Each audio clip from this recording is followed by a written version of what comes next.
So hi guys, welcome back to our channel. And also இந்த செக்மெண்ட்டை பொறுத்த வரைக்கும் நிறைய அப்டேட்ஸ் பார்த்தீங்கன்னா டிகோட் பண்ண வேண்டியது இருக்குது. குறிப்பாக ஜான்சனோட ஹால் ஆஃப் ஃபேமர் பிளான்ஸ்லேருந்து ஒன்ஸ் அகேன் WWE சோனி ஸ்போர்ட்ஸுக்கு பார்த்தீங்கன்னா வரப்போது. ஸோ இந்தியன் ஆடியன்ஸுக்கு ஒரு பிக் நியூஸும் வச்சிருக்கேன். ஸோ எல்லாத்தையுமே வந்து பார்த்தீங்கன்னா டீட்டெயிலாகவே டிகோட் பண்ணுவோம். ஸோ கொஞ்சம் கூட ஸ்கிப் பண்ண பாருங்கள், அப்போ சொல்கிற அப்டேட்ஸ் எல்லாம் கூட ஷார்ட் ஸ்பீடாக புரிய வரும். சரி, ரைட், ஓகே, நம்ம டைமஸ் பண்ண வீடியோக்குள்ள எல்லாம். அண்ட் ஆல்சோ ரீசெண்டாக நடந்த ரால வந்து பார்த்தீங்கன்னா மெயின் ஈவெண்ட் பயங்கரமாகவே வந்து பார்த்தீங்கன்னா ஸ்டாக் பண்ணி வச்சிருந்தானுங்கன்னு தான் சொல்லணும். ஸோ ரோமன் ரெயின்ஸ் ரிட்டர்ன் கொடுத்திருந்தாரு, ப்ராக் லெஸ்னர் ரிட்டர்ன் கொடுத்திருந்தாங்க. அண்ட் ஆல்சோ அந்த செக்மெண்ட்ஸும் வந்து பார்த்தீங்கன்னா எக்ஸ்சேஞ்ச் பண்ணியிருக்காங்க. ஸோ அதில் என்ன நடந்துன்றதை டீட்டெயிலாகவே டிகோட் பண்ணி நம்ம சேனலில் ஒரு வீடியோ பார்த்தா அப்லோட் பண்ணியிருக்கோம். நான் காலையில் லிங்க் கொடுக்குறேன், டிஸ்கிரிப்ஷனுக்கு அவைலபிளாக இருக்கும். அந்த வீடியோ மறக்காம செக் அவுட் பண்ணி பார்த்துக்கோங்க. அதர்வைஸ் ஃபர்ஸ்ட் அப்டேட் நம்ம ரா ரிலேட்டடே பார்க்க ஆரம்பிச்சிடலாம். ஸோ இப்போக்கி கரண்டாக நெக்ஸ்ட் வீக் ராவுக்கு வந்து பார்த்தீங்கன்னா பெரிய தலைங்களை வந்து பார்த்தீங்கன்னா கன்ஃபார்ம் பண்ணியிருக்காங்கன்னு தான் சொல்லணும். ஸோ எஸ், நம்மளுடைய ஓடிசி ரோமன் ரெயின்ஸை வந்து பார்த்தீங்கன்னா கன்ஃபார்ம் பண்ணியிருக்காங்க. அஃபிஷியலாகவே WWC வந்து பார்த்தீங்கன்னா கன்ஃபார்ம் பண்ணியிருக்காங்க. அண்ட் ஆல்சோ நம்மளுடைய பீஸ்டின் கார்னர் ப்ராக் லெஸ்னரும் வரப்போறாருன்றதையும் வந்து பார்த்தீங்கன்னா WWC வந்து பார்த்தீங்கன்னா கன்ஃபார்ம் பண்ணி வச்சிருக்காங்க. ஸோ ரா வந்து பார்த்தீங்கன்னா சர்வர் சீரிஸோட கோஹோம் எடிஷனாக வந்து பார்த்தீங்கன்னா அடுத்த வாரம் ரா இருக்க போது. ஸோ அதனால வந்து பார்த்தீங்கன்னா 2 பெரிய தலைங்களும் வருவாங்கன்றதை வந்து பார்த்தீங்கன்னா கன்ஃபார்ம் பண்ணியிருக்காங்க. அண்ட் ஆல்சோ சேம் ரால வந்து பார்த்தீங்கன்னா நம்மளுடைய ஜான்சினா வந்து பார்த்தீங்கன்னா அட்ரஸ் பண்ணியிருந்தாரு, நிறைய விஷயங்களை பற்றி பேசியிருந்தாரு. அவருடைய கடைசி ரால வேற வந்திருந்தாரு. அப்படி என்ன பேசியிருந்தாருன்றதை வந்து பார்த்தீங்கன்னா டீட்டெயிலாகவே டிகோட் பண்ணி நம்ம சேனல் ஒரு வீடியோ பார்த்தீங்கன்னா தனி செக்மெண்ட்டாகவே வந்து பார்த்தீங்கன்னா போஸ்ட் பண்ணியிருக்கேன்.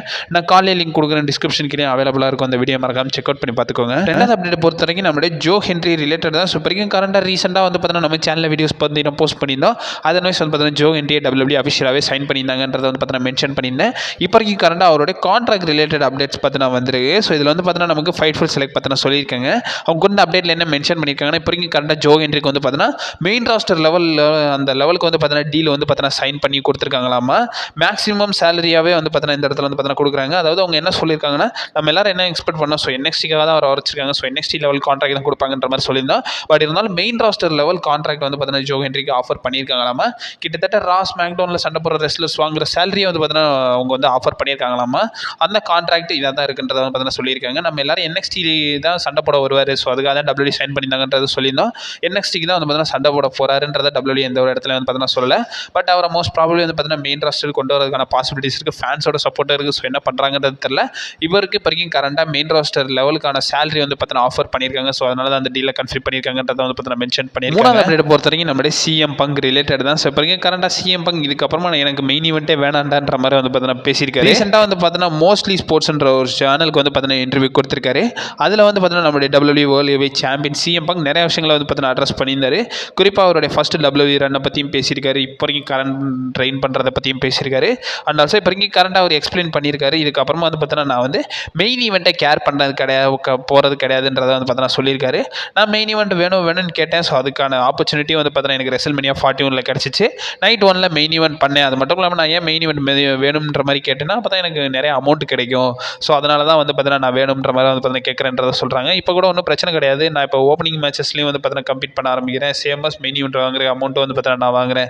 இதுக்கப்புறமாவும் நான் மெயின் ஈவெண்ட்டை கேர் பண்ண போகிறது கிடையாதுன்றதை வந்து பார்த்தீங்கன்னா CM Punk பார்த்தீங்கன்னா சொல்லியிருக்காரு. மெயின் ஈவெண்ட் வேணும்னு கெஞ்சினது போக இப்போ வேணாம்னே வந்து பார்த்தீங்கன்னா தலைவன் கெத்து காட்ட ஆரம்பிச்சு. சொன்னாலும் சொல்லலான்னு நீ டைட்டில் வச்சிருக்க வரைக்கும் தான் தலைவா மெயின் ஈவெண்ட் தர்றது. அதுவும் யோசிப்பான் என்கிட்ட மெயின் ஈவெண்ட் தர்றதுக்கு. ஏன்னா பெரிய பெரிய தலைங்களெல்லாம் வச்சிருக்கானுங்க. ஸோ உங்களுக்கு மெயின் ஈவெண்ட் கொடுக்குறதுக்கு தலைவன் யோசிப்பானுங்க. அதுவும் டைட்டிலெல்லாம் பிடிங்கிட்டானுங்க. மெயின் ஈவெண்ட்லாம் எது யோசிச்சு கூட பார்த்துக்க. நாலாவது அப்டேட் பொறுத்த வரைக்கும் ஸோ WWE WrestleMania 42 ரிலேட்டட் தான். ஸோ இப்போ வரைக்கும் கரண்டாக ரீசெண்டாக நடந்த WrestleMania வந்து பார்த்தீங்கன்னா பார்த்துருந்தோம். அதோடைய டிக்கெட் செல்லிங்லாம் வந்து பார்த்தீங்கன்னா பயங்கர ஹையஸ்ட்டாக இருந்ததுன்றதை பார்த்துருந்தோம். இப்போ அடுத்த வருஷம் WrestleManiaக்கும் வந்து பார்த்தீங்கன்னா டிக்கெட் செல்லிங் பயங்கர மும்முரமாக போய்கிட்டு இருக்கு. சொல்ல போனோம்னா அவங்க வந்து பார்த்தீங்கன்னா டிக்கெட் செல்லிங்கான ப்ரொமோஷன்ஸ் எல்லாத்தையுமே வந்து பார்த்தீங்கன்னா ஸ்டார்ட் பண்ணிட்டாங்க. பட் பெரிய லெவலில் டிக்கெட் செல்லிங் வந்து பார்த்தீங்கன்னா ஃபில் ஆகலை. இப்போ வரைக்கும் கரண்டாக மோஸ்ட் எக்ஸ்பென்சிவ் டிக்கெட் வந்து பார்த்தீங்கன்னா இதாக தான் இருக்குன்றதை வந்து பார்த்தீங்கன்னா ஒரு ஃபேன் வந்து பார்த்தீங்கன்னா ரிவீல் பண்ணியிருக்காரு.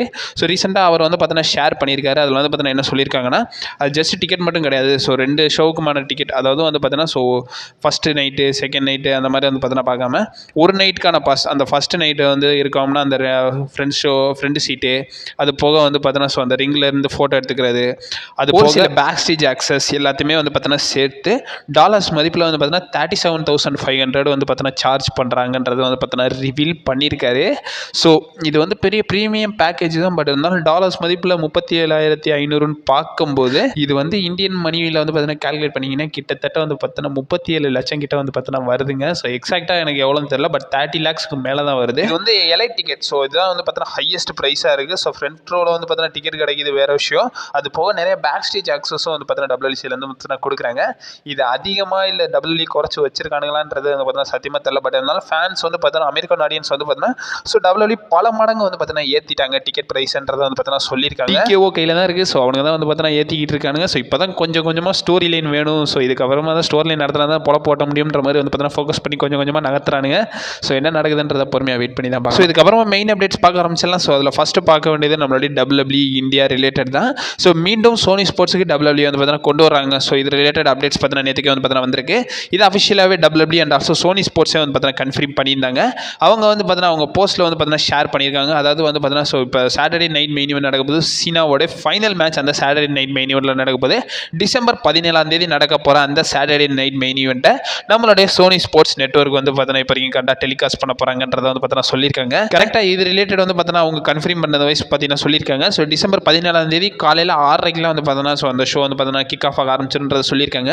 லைவாகவே வந்து பார்த்தீங்கன்னா டெலிகாஸ்ட் பண்ணுறாங்க. அண்ட் ஆல்சோ சோனி ஸ்போர்ட்ஸ் 1, 2, 3, 4 அது போக வந்து பார்த்தீங்கன்னா சோனி லிவ்லேயே வந்து பார்த்தீங்கன்னா நீங்கள் பார்க்கலாம்ன்றதை வந்து பார்த்தீங்கன்னா அவங்க சைடில் வந்து பார்த்தீங்கன்னா கன்ஃபார்ம் பண்ணியிருக்காங்க. ஸோ WWE மீண்டும் சோனிக்கு வந்திருக்குன்னு தான் சொல்லணும். WWE எனக்கு தெரிஞ்ச பிறகு சோனிக்கு வந்து பார்த்தீங்கன்னா so Saturday night main event வந்து பார்த்தீங்கன்னா டெலிகாஸ்ட் பண்ணுங்கன்ற மாதிரி ரைட்ஸ் கொடுத்துருக்காங்க போல. ரெண்டாவது அப்டேட் பொறுத்த வரைக்கும் விமன் சர்வைவ் சீரிஸ் வார் கேம்ஸ் ரிலேட்டட் தான். ஸோ இப்போக்கி கரெக்டாக 4 பேர் வந்து பார்த்தீங்கன்னா இருக்காங்க. ஃபேஸ் டீமில் 4 பேர் இருக்காங்க. So Alexa Bliss, Charlotte Flair, Rhea Ripley, யோஸ்கே இருக்காங்க. ஹீல் டீம்னு பார்க்கும்போது லாஸ்ட் லெஜண்ட், நயா ஜாக்ஸ் அது போக கபுக்கி வரி சேர்ந்த 2 பேரும் வந்து பார்த்தீங்கன்னா இருக்காங்க. 2 டீம்லேயே வந்து பார்த்தீங்கன்னா ஒரு ஆள் வந்து பார்த்தீங்கன்னா குறையுது. இது ரிலேட்டட் ஒரு ரெஸ்லிங் அப்சர்வர் பார்த்தீங்கன்னா சொல்லியிருக்காரு. ஆக்சுவலி இந்த டீஸ் வந்து பார்த்தீங்கன்னா ரீசெண்டாக நடந்த ரால் வந்து பார்த்தீங்கன்னா நடந்திருக்கும். நம்மளோட பெக்கி லிஞ்ச் அவங்களோட இன்டர் கான்டினென்டல் சாம்பியன்ஷிப்பை மேக்ஸ் அண்ட் டூப்ரிகேட் வந்து பார்த்தீங்கன்னா டிஃபெண்ட் பண்ணியிருப்பாங்க. டிஃபெண்ட் பண்ணது மட்டும் இல்லாமல் அந்த இடத்துல ஏஜே குழப்பி விட்டுருவாங்க. அந்த இடத்துல வந்து பார்த்தீங்கன்னா ஸோ ஏஜேலி காஸ்ட் பண்ணனால வந்து பார்த்தீங்கன்னா இந்த இடத்துல வந்து ஸோ மேக்ஸின் வந்து பார்த்தீங்கன்னா டைட்டில் வந்து பார்த்தீங்கன்னா வின் பண்ணிட்டு போயிடுவாங்க. இந்த இடத்துல ஒரு ஸ்டோரி லைனை கிளியர் பண்ணிட்டாங்க. ஸோ மேக்ஸினுக்கும் பெக்கி லிஞ்சுக்கான ஸ்டோரி லைனை வந்து பார்த்தீங்கன்னா கிளியர் பண்ணிட்டாங்க. இப்போ புதுசாக ஒரு ஸ்டோரி லைன் அந்த இடத்துல கிரியேட் ஆகுது. அது என்னன்னா ஏஜேலிக்கும் நம்மளுடைய பெக்கி லிஞ்சுக்கான ஸ்டோரி லைன் தான். ஆக்சுவலி இது கிரியேட் ஆகல, ஆல்ரெடி வந்து பார்த்தீங்கன்னா இவங்களுக்கான மிக்ஸ்டு டாக் டீம் மேட்ச் வந்து பார்த்தீங்கன்னா போயிருக்கும். இதுக்கப்புறமா ஸ்டோரி லைனை அப்கமிங் டெவலப் பண்ணியிருக்காங்க. அண்ட் ஆல்சோ ரீசெண்டாக அந்த ரால பேக் ஸ்டேஜில் கூட நம்மளுடைய ஏஜேலியே ரியா ரிப்ளே கூப்பிட்டு வந்து பார்த்தீங்கன்னா பேசுகிற மாதிரி வந்து பார்த்தீங்கன்னா காட்டியிருப்பாங்க. அண்ட் ஆல்சோ இதன் வைஸ் பார்க்கும்போது இந்த ரெஸ்லிங் அப்சர்வர் பார்த்தீங்கன்னா இதை நோட்டாகவே கொடுத்துருக்காரு. ஸோ ஃபேஸ் டீமில் 5வது மெம்பராக நம்மளுடைய ஏஜேலி ஜாயின் ஆவாங்கன்றதை வந்து பார்த்தீங்கன்னா மென்ஷன் பண்ணியிருக்காங்க. அதர்வைஸ் ஹீல் டீம்னு பார்க்கும்போது 5வது ஆளாக நம்மளுடைய பெக்கி லிஞ்ச் ஆட் ஆவாங்கன்றதை வந்து பார்த்தீங்கன்னா இந்த ரெஸ்லிங் அப்சர்வர் பார்த்தீங்கன்னா சொல்லியிருக்காரு. அமர்க்கு ஆல்ரெடி மென்ஸ் டீமே வந்து பார்த்தீங்கன்னா பயங்கர வலுவாக அந்த மேட்ச் வந்து பார்த்தீங்கன்னா இருக்குது. ஸோ விமன் சைடுன்னு பார்க்கும்போது மீண்டும் மெழுகு ஏற்றிக்கிட்டு இருக்காங்க. ஸோ 3வது மெயின் அப்டேட் பொறுத்த வரைக்கும் நம்மளுடைய சினேஷன் லீடர் ஜான் சீனாவோட ஹால் ஆஃப் ஃபேம் ரிலேட்டட் தான். ஸோ ஜான் சீனாவுக்கு ஒரு சில ஹால் ஆஃப் ஃபேம் பிளான்ஸ் வந்து பார்த்தீங்கன்னா WWE வச்சிருக்காங்கன்றதை வந்து பார்த்தீங்கன்னா மென்ஷன் பண்ணியிருக்காங்க. இது ரிலேட்டட் நமக்கு ஒரு ரெஸ்லிங் அப்சர்வர் பார்த்தீங்கன்னா சொல்லியிருக்காரு. அவர் கொடுத்த அப்டேட்டில் என்ன மென்ஷன் பண்ணியிருக்காங்கன்னா 2026 ஹால் ஆஃப் ஃபேம் இருக்குல்ல, ஸோ அதில் ஃபஸ்ட் இண்டக்டியாக நம்மளோட ஜான்சனாக இருக்கிறதுக்கான பாசிபிலிட்டிஸ் இருக்குன்றதை வந்து பார்த்தீங்கன்னா சொல்லியிருக்காங்க.